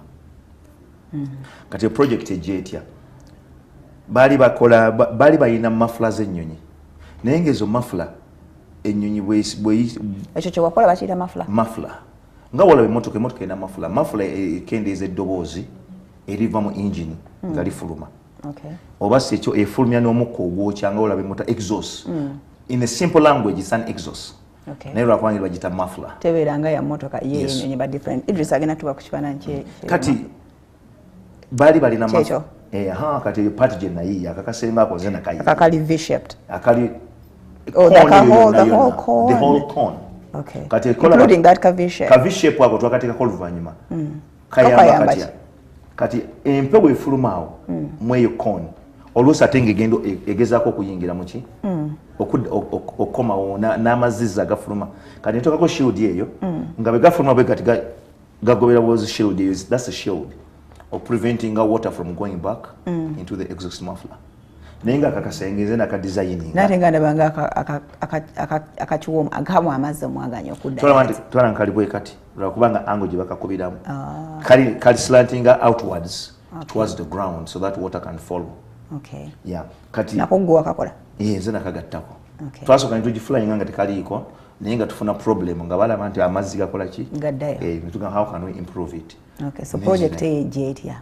Kati project ejja bali banoonya ba junior bali by then I was nali namna kama myaka nge 5 awo nga nange nfuse kafulunga nange ndabwana bwensomesa. Kati bali banoonya omuntu asobola kola finite element modeling. And I was the best candidate there by then in our group. Within the group or within the company? Within the group I was in, you know. Boeing nene sebo kubera the best at Boeing no kubanga oli kabaka within that group I was the best finite element modeler. Nema boss wange nangamba Ron tulina project twagala ku improving amafula z'ennyonyi ze tulina. We want to make sure that the 787 can withstand high temperatures, but we need somebody who's good at FEM, the finite element modeling thing I was telling you. Nemba gamba yeah, give it to me. Hati nange nebangamba take whatever time you want, work any overtime you want, just do the best you can. Wachigamba give it to me, wabagamba give it to me. Mubongo bo waliyo ina any idea wagamba no, I'll sit and think until I get it. Sa ina idea yonna. But the confidence yeah. Nemba gamba I'll look at what other airplanes have used. Nemba gamba just give it to me and then nemampa designer katinze the analyst that is a designer. Designer akola kye mugambi. Designer wakola ekintu nesisanyuka mugamba nti go improve it, increase the thickness, increase the curvature. Kati yasoka twakolanga ne designer nga tukola nga tuyinza okukola okuva ku macha paka lwaggulu nga buli design jampa njigoba. Naye ne mugamba lumukatonda lwa oba nalina ku ki nagamba nagenda okulanga party eyo ze tukola wetumalo zikola nga zine ngeri gyezewetamu nga buli yonna zeweta bwezito ebbugu mweri yongera mu compartment eyo gye walabye nga ebyuma ebyeweta mu ngeri emu kalwange ne mungamba tulwaki bwe wamugambanga nti ddamu ekyo tekinsanyisiza tuddemu nga mukoze the real structure yes. Oba awo muli ku paper computer waliwo kye bayita CATIA models oba AutoCAD fe twakola CATIA okuya ddala ekintu nga bwe kigenda okubeera ku nnyonyi kati nga bakikola ku CATIA n'akyempereza nze nga kiteeka mu Patran oba Nastran nga nki analyzinga nga nteekamu temperature 1900 degrees nga nkirwaninga mu models zange Nastran models nga endaga nti kituse ku degree nga 7 nekyefunya nekisaanuuka kitegeeza tekikoze kati wongo wene wongamba nsobola kukola nti ekyuma kino tekyefunya mangu nengamba watya bakikola nga kimaze okwefunya okwefunya kati wewali ka breakthrough bakikola nga kimaze okwefunya akatambala kano okalaba wekiba nga kibadde kyuma n'okyokya kigenda kwefunya in certain way kati nze nagamba designer nkola designing ekyo nga akatambala kamaze okwefunya kyamubeerera kizibu ekyo they also specialize in that nga akola design nga tugirwaninga nga tegenda paka 1200 degrees nga kyebadde nga ngamba boss wange nti nga boss wange nga tukyusa ne material kubanga tulanga balinga bakozesa aluminum nga tukozesa titanium bamuguleyo Russia nga tugamba tuvene ku titanium tuguvene ku aluminum tudde ku titanium kati boss wange agenda okulaba nga bwe nawaayo project boss nagamba Ron, do you know what you just did? This is a new idea, nobody has ever done it. Njisubira okubanga yali yefunyiza erimu amayengo yenga ate nga ndabeera kati olaba kungulu munda kati munda mulimu obusenge nga mukaaga buli kasenge waliwo partition kati ezo partitions zetwafunya ziri partitions nga mukaaga enfunye kati kino ekyokungulu kyaku beautifying. It's not a beautifier, it's a cover because that's a titanium skin era kyovola bakunyonyi yonna yonna tediko color kubanga it goes at very high temperatures and once it goes at high temperatures it starts to oxidize. Titanium starts picking up oxygen nekyusa color kati tugamba manje tugenda gisiga color esikale weti naye kati bosi wange ngamba Ronald kino ekintu tekibangawo mu bonge bakikolangako oyiza olesa idea empya olesa ekyuma olesa mafula gye batakolanko mu Boeing nga simanyi kino biri serious mbali awo patent office nkubidde, we are filing a patent for you because this is your idea. Even before it started working? Yeah, kati Boeing yenyinyinyi yanyamba. Yabi processing. Yeah, processing. You know mukisa. Ologerawa. Katonda tuloka eddogoli ya Katonda. Oyinza otubuulirako gy'ologera. Eddogoli ya Katonda. So patent office ekkubira. Nkubira essimu nti this is the idea, this is the new idea. Boeing has sent this as an idea. Kati Boeing nengamba nti engeri gy'okozesa parts zaffe kusa ku mitaffe. Part ebagikola ku nnyonyi ya Boeing tofunako sente ziyaawo. Naye company endala bw'erika Boeing gamba nti akakozesa part yaffe eyo. Kutukubako 10%. 10%. Yeah. Kati awo munnange waliwo ka company bakita Hamilton Sandstrand ne kalaba idea nakone gamba ebintu bigenda nga byekola nekajisaba nobanga ufunayo obuswazi mwakagitunda mu companies make nze sina panel kasitaba mpaka kange tolling is our boss who another thing you need to learn tolling is our boss who basirika kola bibyo mpo musala gwange ate kati ngojeko ne cha sente kati nze kati juku mu Boeing navayo ko actually Boeing company ya yoga nsobola okukola ennyonyi yange nagenda okulaba omanyi ku nsi kuno omanyangayo market value katona nti oli ku NTV1 you could be comfortable but you know your market value. I don't want to say this but the company will not look out for you, unfortunately. They may say you're good, they may say you are a very good journalist, you're a good engineer, but the company is looking up their interest. So nagenda okulaba nga I became so comfortable at Boeing ngafuna omusaala was vested in the company. That is around 2012. Nalina emyaka gyali 3. Ngo umazina bundoze emyaka nga 9. Ewe omanyi mafi? Nange nagenda nsomero space engineering. Kati nagenda okulaba nga nkola ebintu byaba senior engineers. Naye ate nga bakyansobola sente z'aba junior engineer. Kati kye nakola na taking advantage nefuna master's degree. Boeing yansasulira master's degree. Nafuna masters msibo. Anti ze bali balina okuongeza bazi kusasulira. Yes, really, when I was young, I never focused more on the money. I was focusing more on the opportunity and what I can gain. Kati mu 2006 2007 naddayo nefuna master's degree mu Columbia University New York. Someone's in the Obi wa Obama mulambo. ne Obama yasomera masters ye Columbia University mu New York. Okay. Kati Boeing yasomesa masters ngatendi na experience. Nenkola very painful decision. Obongo bw'obugamba olagawa. Kati obongo bwange oba oyagala owummule bakuyite Roni jangu tudde tu negotiating ebupya nze no nalina comfortable naye emikwano gyofuna emikwano egikwagalisa era funa emikwano egitagenda kufuna ku bujja nalina omukwano gwange mu Nigeria ng'asiiba ngamba nti Roni you're too smart to make this money tosobola okukola sente zisinga wano you're comfortable Bruno nanfunira omulimu mu company bagita Gulfstream bakola presidential jets zino nnyonyi z'aba president n'ez'abagagga kati nga bagenda kumpa ate omusala ogumultiplying by 2 kati genda tumule bakama bobo wabagamba otya nti nyenzi oba gwe wakera lubuno dduka n'ogenda nsumulula Engineer Ronald Lwasa Gutina. Let's take another short break to come out of our. Okay, thank you so much. Tukyagenda maaso waliwo ka story kabadanyumiza kuba bagamba run Mr. Run so ne mubuuza run omanyi kitegeeza nga ndaba abantu bakyogera ano bandi ka story kangako buli muntu ajja mu America alinayo ka story kakola yakali buli muntu agenze mu America alinayo akantu akamukwata offside ne bamusekerera kati mu America bayina mu Uganda nenya Ron bayita Ron naye mu America bayita Run Bogamba, what's your name? Hi, Ronald. My name is Ronald. Bogamba, my name is Ronald. But what do you say? Kati zenali manyidi nga nakajja funyo mulimu gwangu Roni. Nze manyi nze Ron, umpita either Ron or Ronald. Kati ntambula mu holo boss wange namugambe nnyo nze Ron. Nino kula ngamba, "Hey Ron." Noza ngamba duka, nenta niko okuduka. Kati ka story wena kanyenya. Oduka olaga holo. Boeing. Actually it wasn't Boeing, I remember. Nali nchali I was a work study student at university. Ngachali fresh. Oluzungu lwange lukyali how are you? My name is Ronald Mugomba from Uganda. Ngokyali ko speed ye oluzungu ne ate luli bwolwayo taniko kilometers zeyo nga my name is Ronald. Ngamba ebintu bikyuka no ngegala ku speed. Okay. Nali nkyali mu kati agenda kulaba odduka. Eno kula ngasa ngamba what's going on? Nemunga, you say Ron. Nanga, I was calling you. You say your name is Ron. Nemunga, oh, my name is Ron. Kulika ye matuga. Okay, so tukomye gathering a courage to put in a resignation. Yeah. Kati nalina mukwano gwa mu Nigeria nangamba Ron, nali nkola nnyo on the weekends. Nalina roommate by then, you know, tonafuna family. Sinafuna family naye nga nze nabeeranga ne roommate wange nalina yakwesa nga njagala emirembe gyange that free no. Kati Bruno nga laba nkola nnyo ngate pay grade yange is okay, but nga gamba Ron, the way you're doing things you can do better.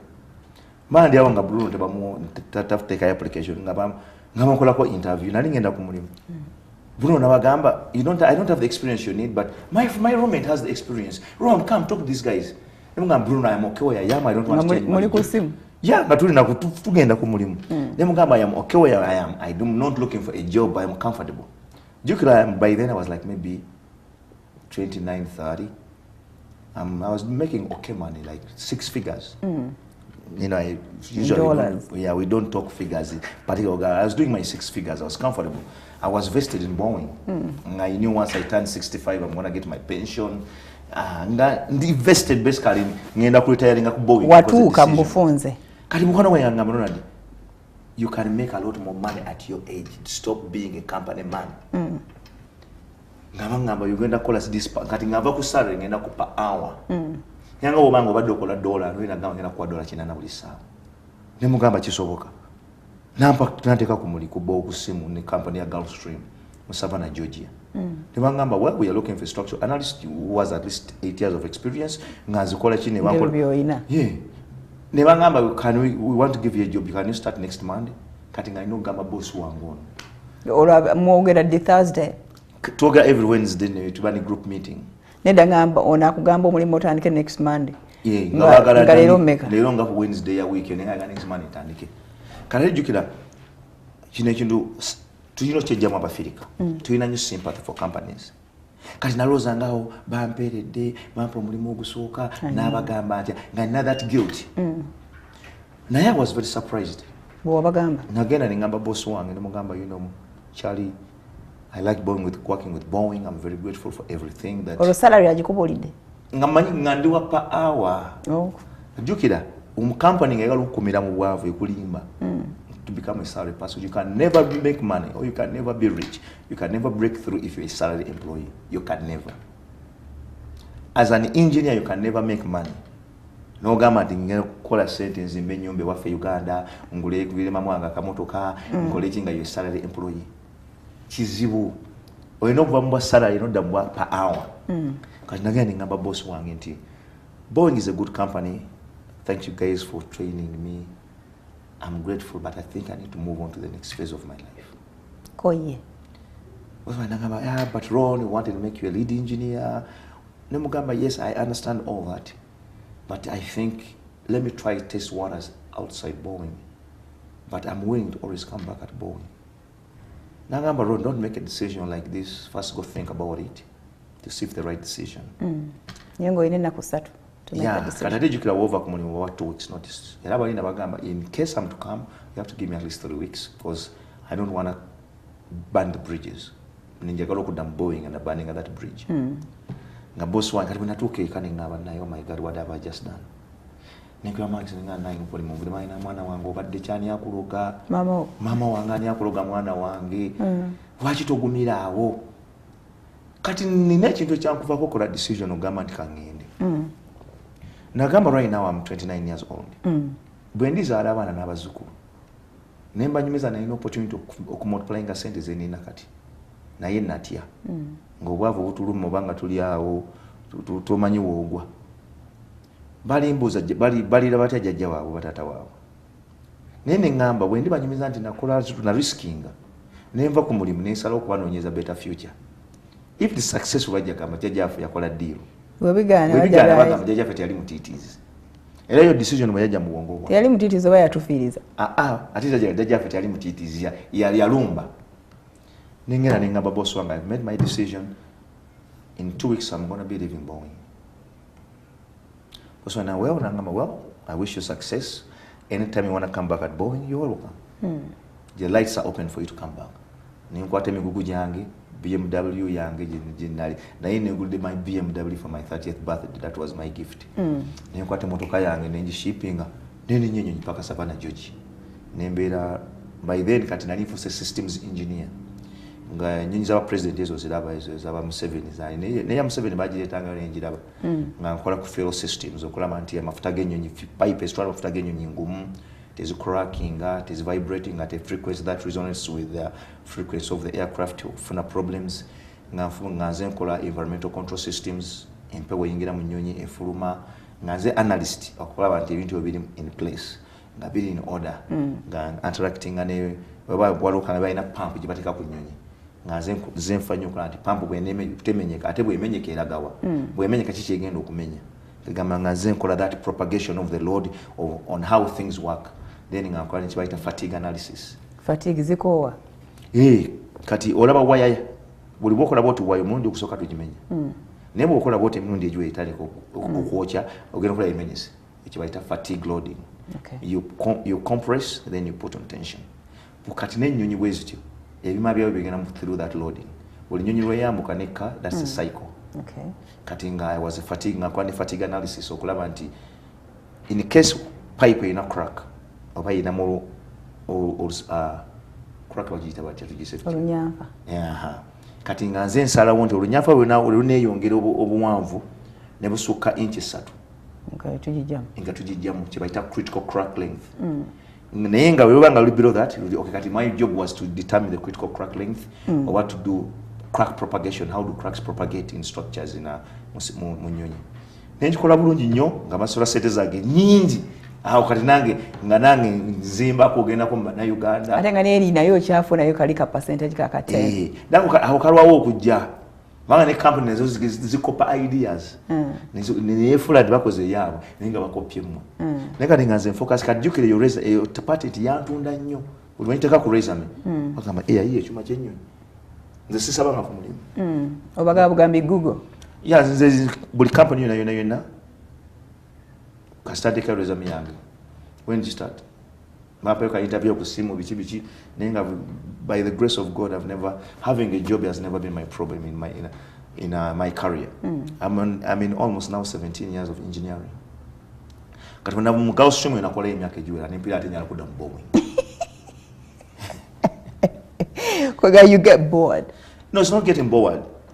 This is a new generation. Farida abantu bafira ku munga balubu.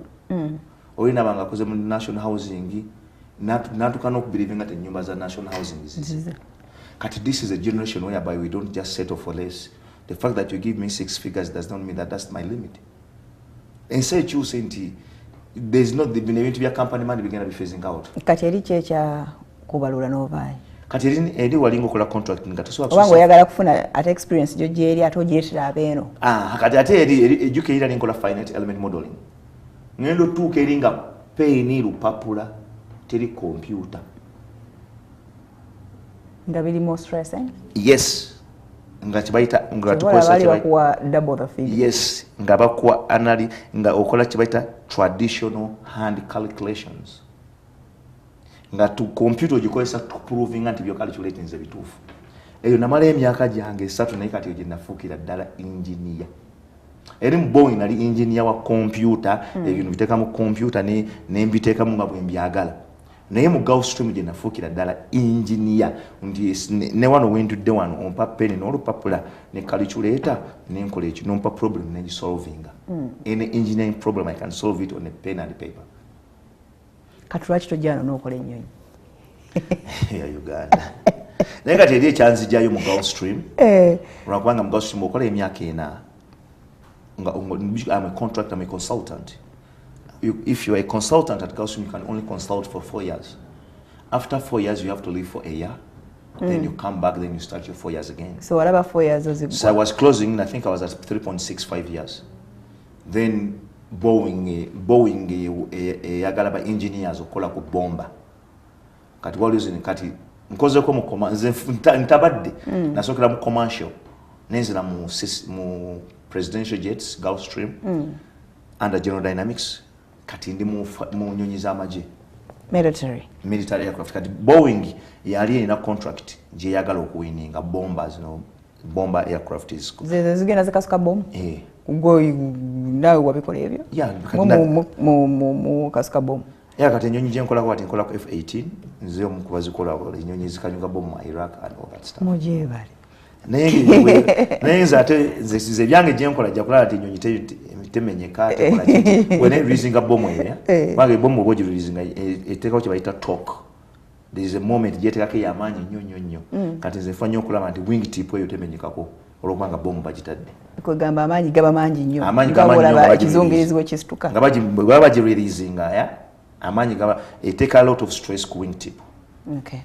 So kati okomawo oti eno gwe abagambula nobagamba kati omanyi kyenjagala abantu abali muntu working and all that stuff, you learn how to network. So mbava kumi nakatabo kange ntambula nako mpaneko buli nnya ly'omuntu alina connection gwogere naye buli manager wange yali muli naye nakwata kwa simu nembuka ngamba hey Alan omukyala bamitanga Alan Cho twaye ekyuma ekyo twali babiri actually hey Alan, I want to come back to Boeing, can you talk to some managers? And nakubira abe St. Louis ngelo hey Ron is a good engineer, he's very good at FEM, he's good at hand calculations, he can communicate with people, he's a fun guy to hang out with. I'm also a very comic person actually, mbira ku mulimu sanya abantu ku mulimu mbabira busitole bwa Africa bichi ebyo kati nali ndi awo ne bankubira abe St. Louis manager wange bali bamuyita David Lewis nanga hey Ronald, this is David Lewis from Boeing. Ole yakugamba think about it atoyo mulala Charlie Lawrence ya retiring neka they know each other. That's why aerospace industry is very weird. Fena twemanyi nti if you burn one bridge at Boeing, you may never be able to work for any other company.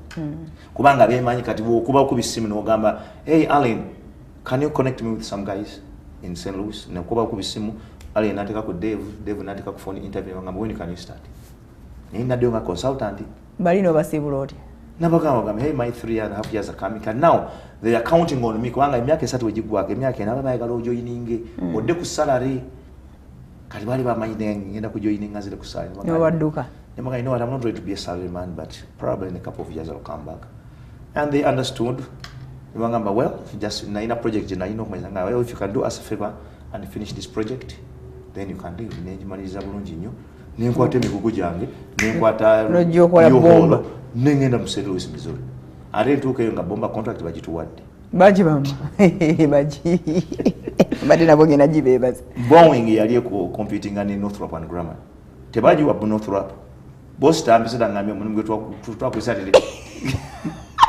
Ate tukyakwetaaga. Ngenda ngamba wewe tukwadde emyezi 3. Tulabe ekiddako. Giro umula. Neddakola. Kati nibateka mu 777 wali nyonyi majja giraba. Bajja 777X.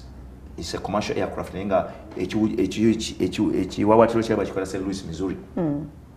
Nebaza Katonda kubanga tene nafuna yemikisa kati ngenze ku 777X. M7X nenkola ebintu byezikolanga ko nenkola parts za wings nyingi nnyo nenfuna experience mpya kwegamba nebijjanga those 3 months naturally namaliriza almost 3 years nga ndi ku 777X ojaliyo kati mu 777X kati recently the last 2 years last 1.5 years ndimo manyonyi za maje F-15 ezegambi kwa 777X ya fuluma last year yatandika flying last year emimye jugwao kati nebateka mu sustaining kati eyo yeriwe ye 777X kati ayo jola bawo eyo jibapanga abantu organizing nga nvayo ne basigning abakowaka bange we bali tukolera, you've done a very good job, stuff like that. Are you cheap leg something? Yes, bajukuwanga over from one project to another as an appreciation. Okay. Kati oko wakola kochi? Kati oko mbadde ndi structural analyst nga specializing nkola ku kye bayita fixed wing trailing edge. Kati wing ina front edge ne back edge. Zembadde nkola ku fixed trailing edge, nkola ko ne fairing beams, nakola ko ne spars, abamanyi spars. Enyonyi yawe ya Uganda? Ya America mama. Tizina token. Kati okonkozeko specializes ennyo mu wing ekiwujjo ebyo. Nga specializing mu composite structures. Kati ate nchache naiga nafuna ne degree, nafuna ne advanced certificate in composite structure analysis. What is that now? Composites kati enyonyi ezenkadde bazikolanga mu byuma. There's this new technology called composite structures. Badila carbon. Have you heard of carbon? Badila carbon fiber. Never collapse small plies. Never putting that together to make a laminate. olwo mugenderera kyewubuke. It's lighter, it's less prone to fatigue, it's easily manufacturable. We want Womanga which mastering it is easily manufacturable into what you want. You just put in an autoclave in a shape that you want. But the benefit part of it is it's lighter. You're gonna take more passengers. You're gonna burn less fuel. You can travel longer. Sasa tujja tuwekisanga nga tezeetaaga na mafuta. Ngazikola solar. Ndowooza renga. Nga mu nkuba tezibuuka. Actually, solar is amazing. It doesn't. Never bang in Kuwait, you can still. You can still get solar even if it's raining, really. Okay. So for now, Charlie, mu Boeing. Yeah, mu kola mu F-15, Royal Saudi Arabia Air Force, and Qatar Air Force is specializing. I'm Sidim analysis. I am a sustaining engineer. Yeah, quality. Over pro MRB engineer over. Sustaining so MRB engineer. Webako bayinza okubanga bakola part ku nnyonyi. Kati part eyo mechanic nakola mistake. Nateka ensululu abantu batalina kubeera. Nawajjawo ekituli. Naye jjukiraze bwe nali analyzing ati bana kuba ekituli. Kati either your party bagisuula company nefirwa ssente oba bagimpereza as analyst, MRB analyst. Okulaba nti wadde katuli kano wekali tukakoze kati ya part tuleme gifiirwa. Kati gwe mulimu gwange ne ngamba kana katuli. There's what they call freeze plugs. There's what they call porting repairs. Kati F-15 is enkola ke naku zino. Ezo F-15 kati ezo nakola ku F-15 TX. Actually na part jena nakola ku ne TX. A TX is one of the advanced pilot trainer aircrafts. Then I primary engineer for bulkheads and floors and ejection seat supports. Nzebyo sibitegedde. Ejection seat support. Kati entebe kututura. Kati pilot atudde wano. Ennyonyi webanga bagikubi. Alina okubuukamu. Kati tegeeza wano we nesigamye we wagenda okumuwa support okubuuka mu nnyonyi. Agenda n'entebe ye. Entebe ebeerako. Naye olina wosinzira nga wano gamba nti osinzira ku kyokubuukamu. Kati nze pilot wasinzira okubuuka nze na designinga structure eyo. Nti no designer ngeri very strong. Nti bwe nabasinza tejja kumenyeka. Bwe abasinza n'emenyeka kitegeeza tegenda muwa enough support. Okay, mu nnyonyi kyeyo. Mu TX. It's one of the new aircrafts to train the pilots. So every part ku nnyonyi is designed by somebody else. Different person. Ennyonyi bayinza designing abantu ng'emitwalo 3. Abali ku wingi, abali ku fuselage, abali ku empennage. Bwe mulaleeta ku kalese nnyindo omulala kiwawaati omulala. Oluusi basibala mu sinda ne bazigatta. Ne bagikati eyo wing eyo ekiwujjo. Ekiwawaatiro bakikola St. Louis, Missouri. Webamala nga bakiteeka ku train. Nga kigende Seattle, Washington ndi gye nakoleranga. Nga kisanga abakoze fuselage oba evudde mu nsi ki kati nga babigatta. Nga bagigatta kati nga ate egende Washington or wherever. Ne bateekako ebiwawaatiro. Webale nnyo. Then ennyindo, then muffler. Then ngegenda kuhanga baje. Ne bagenda abateekamu entebe. Webale nnyo kati aba interior designers. Myaka emeka olwo okukola ennyonyi emu. Ennyonyi emu obanga actually okukola ennyonyi empya from design concept nga mpya kiyinza otwala emyaka nga 3. Kati tugeeze tufunyeyo Farida Air. Yes. Kati Farida najja n'ajja ati ndizinga tukole Farida Air etwala abantu we bati eyo concept y'ennyonyi empya okugifuula feasible nti nekola first flight yinza otwala emyaka nga 4 oba 3. Naye once prototype eyefuluma is more of getting manufacturing parts the same way. Just the same. In 30 days ennyonyi wefulumye. Factory every day one dollar ones. Kati ngene yafe gye baleese. Airbus. Already zabaddewo baba. Yeah, like kasta prototype yesoko okuwawo okulaba nti mugikola ne going through etandikira mu design phase, certification, ne bagenda test phase. Ogamba nti kati yes ennyonyi ki eri malembo egenda bulungi. Naye kasitego bwe to then tools zibaawo nga batandika kufulumya. Mu mwezi gumuyinza ofulumya ennyonyi nga mmeka? Kisinziira basi waliwo kisinziira type y'ennyonyi wale bafulumya. Actually Seattle every I'm not quite sure. Banga zikola kusigenda ku factory. Nze nina kumala kumaka sigenze ku factory y'ennyonyi. Ngibintu yange malira computer. Ne factory y'ennyonyi ebeera yenkana etya obunene? I can imagine. Like how many acres of land? Kati nakuwa example kiri bwekiti. Factory y'ennyonyi mu Washington State, Boeing Everett is the biggest building in the world by volume. Mulimu enguudo, mu kizimbe mulimu enguudo. Mu kizimbe Mu kizimbe. Sira mu compound. Bavugiramu emmotoka mulimu street signs mubanga bali mu kabuga naye nga factory ya nnyonyi. Nene. Toso singa tubadde tulina ekifaananyi. Asimanyi nadde manyi nsobola binoonya. Bagiyitaani? Boeing Everett. Actually, I think you can Everett. Boeing Everett is the biggest building in the world by volume. Newa kadeno ne factories ezitali big kati ngaze mizuri jendi. Ile factory yenye mulimu emmotoka ziyita mulimu street signs. Kabanga kabuga nenga bazikola nezibeera waawo nezirinda people to come nalonda naga njagala eno oba they make on order. They make orders. Era ziba mu phases bagikolanga buli phase jeddako becoming a more aeroplane. You Everett, Washington. That is the biggest building in the world by volume. Omumula mulimu enguudo mulimu kiba. So that is it and yes. over. Yes. Wow. Yes. Kati eona kola emyaka egiwerako nga omwana ali ku machine bamuwe soda. Akawungeezi. That is inside the building. That's inside the building. Kati omanyiwo bulungi nnyo. Awo n'abakozi. Bakozi. Oziraba kati ezo ziva mu mitendera. Je okusemera omulyango ya. Ebera ready. Wefulumira nga bagenda egenda ku Penfield kujiteka. Ministers wa asatu bagenda gikima. Bagiyote Uganda. Kati yo factory namuna amaduka avugiramu amagari. It's a very big building. Wow. Isinganiza Airbus na banene. When it comes to commercial, Airbus is single full ennyonyi. Munsi yonna Boeing tuli bakubiri. Naye muzamaje wano. Tuje tuzeulira. Muzeulira. Zamaje. Musinga ne Gulf. Because by presidential jet. Bali ba presidential jet. Naye kati Gulfstream is under General Dynamics. General Dynamics naye kola ebyokulwanyisa. So naye nga Boeing mu byokulwanyisa wano. What has been your most challenging career year engineering? Yeah, I don't want to be so silly. Muntu ayagala okuddawo nkulirize busosoze.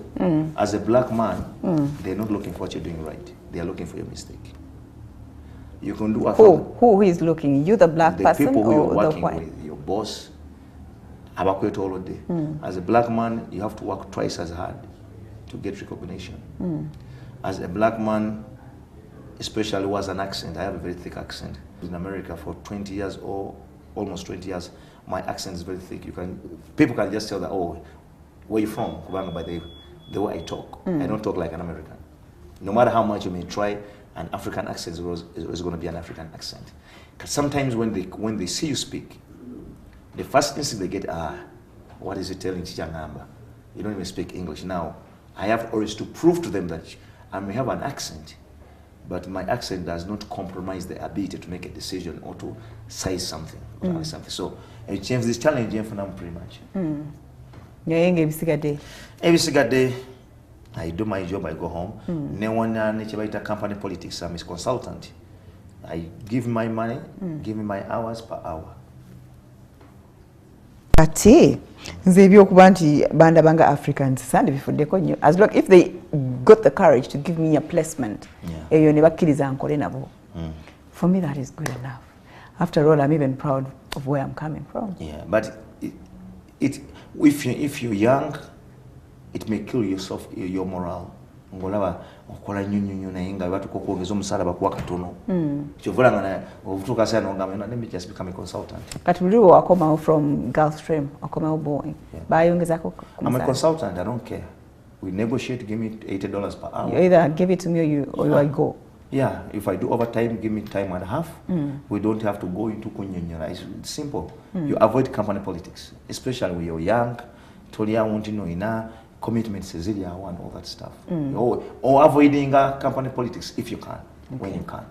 Okay. Yeah. So what is your next journey? My next journey is I think I need to settle down and where I am. I think I've done enough money as a consultant. I need to settle down in St. Louis, Missouri. There's a small what do you mean settle down? Settle down. Ngene retirement. Nemetandika ku moving abadde ntambula nti bampise eno ngende. Kati omongo wange tebucha focusinga nnyo ku sente. Kati ndaso focusinga nnyo stability. Okay. Nina mutabani wange agenda kujja mu America to stay with dad. I'm planning to settle down. Nange mbere n'ennyumba nga ntuddawo okitegeera. So work company baita Synergetics. I'm working with them through Boeing. So I'm working for Boeing but as a Synergetics employee. So I'm negotiating with them for a deal to lock me in as one of their permanent employees. You're retiring. And so your kids, are you looking at them joining that path? That industry as well? When I was young, I wanted to, but as I grew older, let kids be them. Watching good. Never started to a problem. We limit our kids to do us. You are an engineer because whatever the engineer won't disappoint is let the child make a decision. Support them, be supportive. Okay, just like your mom supported. All right, you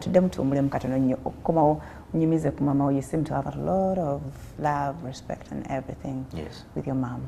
She passed on recently, and I'm surprised that you're strong enough to even come and talk. I'll tell you that why I'm strong. All right, let's take another break. All right, we are winding up Ronald Lwasa's story to be whoever he is right now. We are speaking to an aerospace engineer, consultant, analyst. Steps on all these. Okay, he works with Boeing. Okay. Why the 737 collapsed. What happened? My specialty is more into structural analysis. Because the wing broke off. Because the engine broke off. However, I have just a little bit. But too much knowledge. All I know is like there was a software bug forcing the nose of the aircraft to pitch downwards. In the process, we're pitching downwards, the pilot fight seat agize wagulu. It was a bug that had to be solved. Software, and unfortunately, they had an idea that image could happen. But they are capitalizing that it may happen once, maybe in 1,000 times, something like that.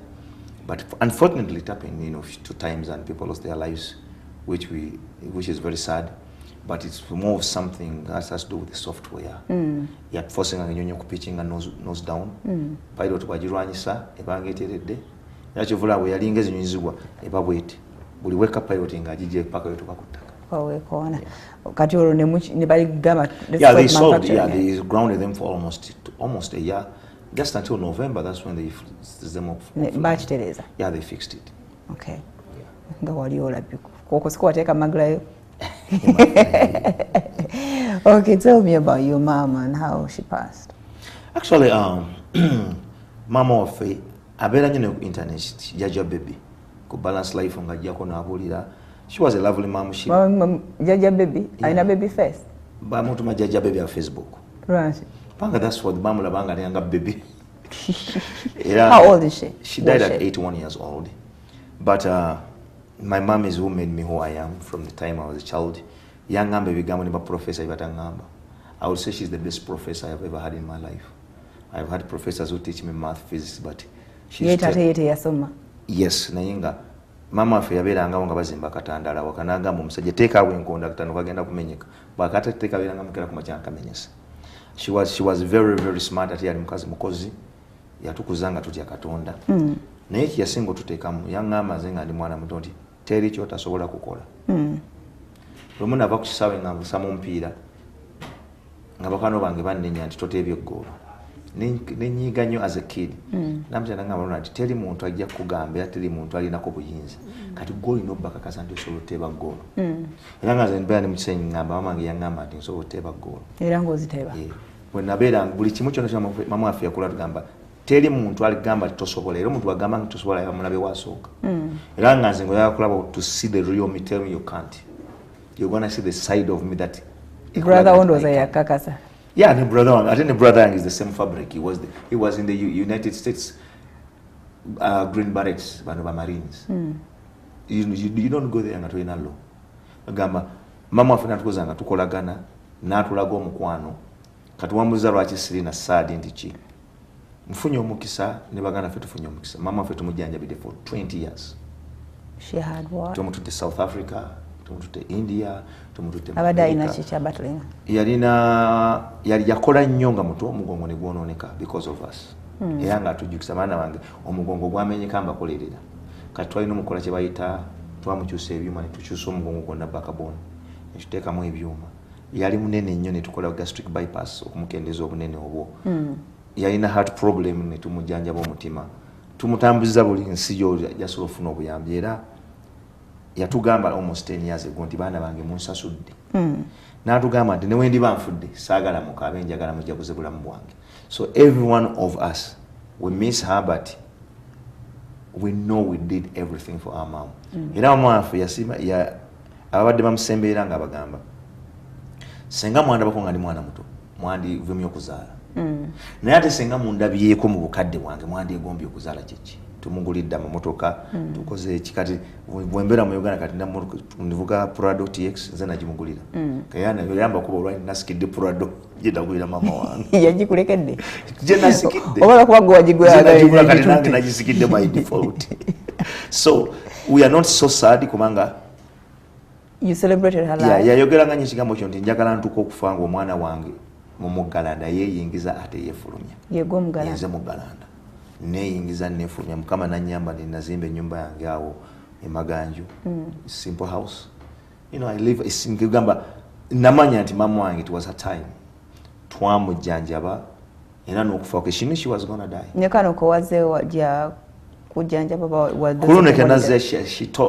she told me that she communicated to me subconsciously that come bury me kubanga I remember I was packing my bags to come to normal Christmas holiday nali mazo packing everything nani mfulume nyuma mpanga ngamba teka mu suit ya black mama inzo kufa so that you don't have to go through the stress of bully suiting all in Uganda. She was communicating to me when namula went on Saturday Sunday and namula kumacha nasoka nemoza mama ontega nangamba shagwe Ronald mutabani wange engineer sikumanyi naye ngero mulaba bambi I felt she was at peace with everything. Rabi yatusokufa yatugamba nti sagala munkabire alira bomulambo gwange ngalibeerawo onkubange ekifaananyi n'okiweereza muno sagala bikule mulambo gwange bagulabe mu side nga bagupesepise ebintu ebyo kitegera. So everything she wished for in her life we gave it to her. Yayagalanga nnyo okulwalira amalwaliro agabbeeyi nga ne waba agenze muzino sikanaga munkube ekifaananyi nkiweereza abantu bategere nti no abaana bange bandabirira era efaananyi collection efaananyi tulina efaananyi nga ali mu international hospital ali mu kisikaani ekyo ng'ayagala nnyo ebintu ebyo nti abaana bange banzijanja amalwaliro ag'ebbeeyi. We've done it all. Twamusinike India nga waba flying business class. She lived a life that every lady who was in her 80s late 70s would wish to have. Ngabaye neki yatusaba yagamba nze sagala nfire mu ddwaliro njagala nfe nga ndi awo waka wange abazukulu bange banneetoolodde sagala kufa in front of strangers. I want to die nga abaana bange abazukulu bange bandika and we did that for her. Tete mwamu tute mu ddwaliro twafuna dokita babiri nga tugula oxygen every single day nga badokita bajja waka eddwaliro tuyiteeka waka kubanga you wanted her to die happy. So kyovulanga ndi mugumu nnyo olw'ensonga nti I feel at peace. I did everything expected from me as a son to make sure my mother lives a life she deserves. Okay, baganda babona baze. Baganda banga bali London unfortunately. Baganda banga tuli all over waliwo bali London wala bali mu America wala bali Amsterdam. So nze wo mu America nafuna omukisa nze najja I'm the last born.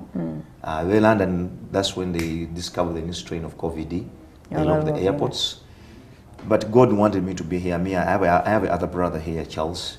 Ye abera mu Uganda. Ye kuva yagana over Uganda. Ye bikasera ko mama. Era ne balinga batonga bamugamba Charles toze kuzanya hanze nku mama. Era fena twatambula is the only one on ground here. Kati yagambye nyo kananga I can travel. Mama funde. So we all did together as a team. They bali wabe London but they were here in spirit and everything. So. Okay. Waluwabuza Lwasa, are you married? Just asking for my future. Kati no jakyogera siri married nti nagenda mu church negoli alright naye nfuba nnyo okulaba nti ensonga za relationships ziteeka mu media oteeka ensonga zo media kati kyekiganya okuwasa omwana w'abaana njakuwasa inshallah ya mu budde bwange mu ssaawa yange mu biseera ebituufu ebyange naye olw'ensonga nti okuwasa kuba kukono oyo bano abakuwaga abakukola ki bwe mubeera mu kisenga muli babiri gwomanyi byoyitamu naye so ezo business zange naye nga gyali era naye akimanyi mwagala nnyo era naye akimanyi sinoonya era tumutumidde era mumutumidde kakati owa future yeebereremu yes tewali mutawaana you know on the other hand Uganda empya emusubye mu Uganda embeera enkadde nsigala ndi Lwasa n'omuntu wange oyo ekitegeera. Kiki osinga okwenyumirizaamu so far with the journey you've traveled? Kyensinga okwenyumirizaamu nga nze nti nfubye nnyo okulaba nti mbeera real to myself. Nze ntya nnyo okulimba omuntu ali mu ndabirwamu. Era nze bwe mba nga ngenda okukola ekintu neebuuza nti Lwasa ogenda bwono nti Lwasa osobola okumuwola. Kati ekyo nkyenyumirizaamu nti nfuba nnyo okusigala as real and authentic as I am. Olw'ensonga nti n'ekirala njagala nnyo kye bayita accountability. Kati osobola n'ogamba you are an engineer, what do you have to show? Nafuna your patent since 2010, but I never mentioned it. I've been an engineer for 17 years. You cannot come out, you say you are an engineer, but there's nothing you can show for you being an engineer. You have, you're quiet until there is something you can substantiate what you say you are. Sanga that noise you make is that okufunisa what we call substantial. Kati nze nina kino bakubuuza oli engineer kiki otulagawo okola ku nnyonyi kiki wali kubira mukama wange esimu omubuuzo basinza addukanye ebigenda maaso awo mba ntandise okunnyonnyola ennyo kati wano bagabuga bigogo magula biki no right now nkugamba bugambi you go put my name Ronald Bagita muffler just go put my name Ronald Lwasa in Google, my name is going to appear. Boeing engineer, I had a patent on Boeing, simple as that. You know, wogenda mu Momboza things I've done for myself. City Wubinyo, Nina Maka. You know, I can sit and say, well, I am a psych. In school, twice when it was when I was in Onti. Abana bagodemu amanyi mu kusoma. Sende zokusoma tezijja olwawo gaggala nekati over no gamba I went to school, did things the traditional way. Nina makanga zimbye, nina omuntu bwenkoze, I'm living a good life. Gantuzaamu abantu essuubi nti there is still hope in education. Eyawano, how do you compare it to Eyawano, we are very, very theoretical.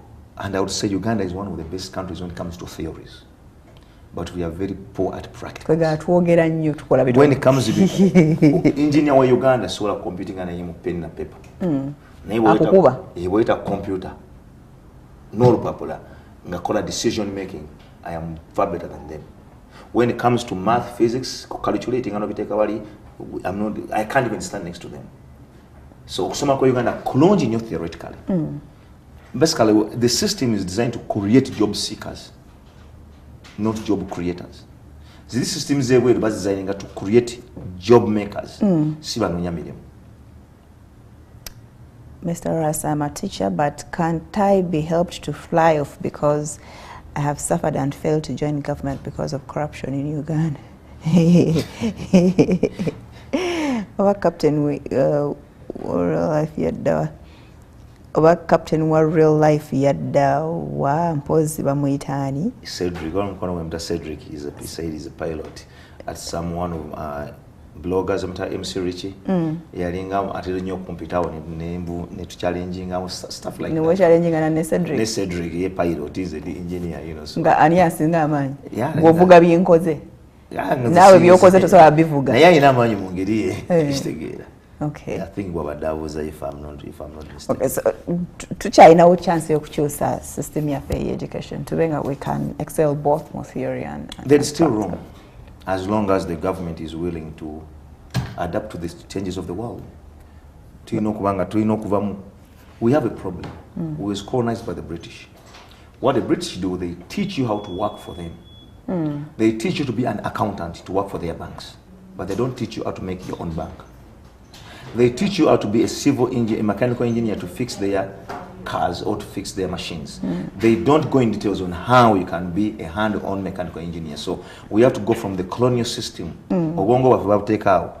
Untibakwambaza white collar job no gena mu bank and also work. The truth is, they are trained. They just give you a limitation on how to do their job. So system you know kuchusibwa. Nekyusibwa ddala. Senjaga nyo nebintu ebyemikono. Okay. Do you see yourself coming back home to do something? Yeah, eventually kati nagami na masters in civil engineering. Civil. I have a master's degree in civil. My bachelor's is in aerospace engineering, but my master's degree is in civil engineering. Why did you choose to go for civil? So I chose civil engineering because namanya nti Uganda teri nyonyi ziryawo. Aerospace background is quite an ending. I'm choosing a civil, so that in the future I come back to Uganda. You're planning to? Yeah, I want to come back to Uganda. Zimbi Nyumbi, Uganda. I've invested in Uganda because I love Uganda. Zezija Uganda every 4 months. Eventually, maybe in a couple of years, maybe I even try to come back here and see if there is room I can try to open my own consultancy, or I can even join the government. Create a proposal. Exactly. That may be big for just, Muntunganze, but if there is growth in our aerospace sector, aviation sector, all these things are possible. Hubs are opening up in Nairobi, in Ethiopia.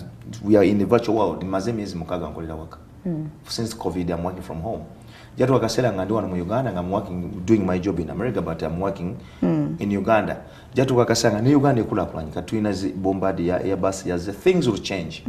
If things come and they favor me, I will eventually move back to Uganda. Even if they don't, at least I'll retire back home. Okay. Yeah. Bakubuza, how can someone join you, dear Mr. Lwasa? Or join you in what? Those are muyambeko. Well, I can't. Confidence, join other determination. That's better. The confidence is better than telling somebody. I don't like to lie to people. Oh, Jakutwala mu America or Geoff Kenya. No, have confidence.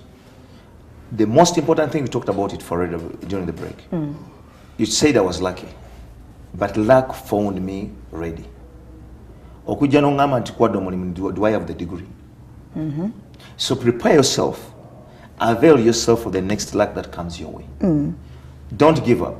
Anybody who has a successful, so when we come here we talk about but I have so many things when naitamu nebigana norabanga school sente ziganye. Don't give up, just keep going. Nature abakunafuya tubawuliriza. Baleke balalu.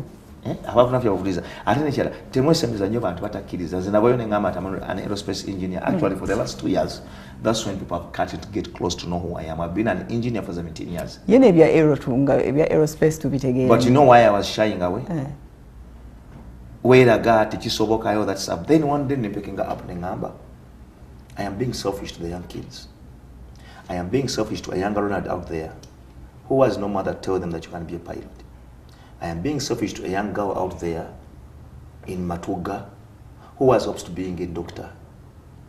Nze kyali kimu kikuyanjagazo bwa engineer ninga samba mpira nga tulina kibaita tunasama ngompira ngalo engineer mtanga sempebwe bwaffe ku kyalo nga yaita amasanyazi ge waffe naye nga tusanya kibaita sempebwa cup nenkulanga negomba okubeera engineer sempebwa bwakikola era bwe nafuna okubusente ntekawo ekikopo ewaffe Matuga bakita engineer Lwasa cup yakakati kikyaliyo lwakuba nti kizanye this year because of COVID naye nga nayagala nchikole kubanga negomba engineer sempebwa kati maze banga ngansise nga kintu kingamba Ronald, you're being selfish to another child out there who wants to be engineer Lwasa. So there are many mbalaba anaba be chiba shokinze. Yes. But I've been 17 years. Nenga luova yo biogera ate jukula bali bamanyide muside Ronald ali fana ebichi people actually have just gotten to know the serious part of me, like in the last 2 years when navayo nengamba, you know what, I cannot be selfish to Ugandans, I cannot be selfish to there is a young boy out there who doesn't have any hope that into mtu gena mu America nafuka engineer. There is a young girl out there who doesn't have any hope kati bwava na yakulira abona what esanga Matuga yane asamba ngompira gwebyayi badda mu amanyi naye bo keeping quiet, you're being selfish, and whoever much is given much is going to be asked from. Kati no bwa kuteka mu position ajero wasadi wali mu position wajikola mungi chovola banga navayo nengamba, I don't care what they say, I don't care if they believe me or they don't believe me. The fact that I'm an engineer and you don't believe me doesn't take it away. Nsiba mbuza abantu kibuzo kino nti bogamba nti ensi muntu bogamba nti ensi yetoola omusana n'opakanya kigaaniisa okwetoola omusana omusana ensi yetoola omusana tulowooza omusana gwetoola ne guveeri ne gujja naye kati wekikugamba n'okiwakana, does it stop it? Kati bwe nkugamba nti engineer wanyonyi n'owakana, does it stop me from being one? However, you're being negative to somebody who may have hope in my story. That's why I don't care what they say. So many people, oh my God, whatever they go Facebook oko. Alimba, techisoboka, bichi. Facebook muveko, oyo wakuba majima vundu. Laba natubi nyinya abamu bamazeka kati. Of recent kati batani sogamba why? Sajja alawe ke yogera bitu. Kati ate neke bakulabi wanonga obinyonyola bulungi nnyo. Kati bali ku Google banoonya mafule eyo.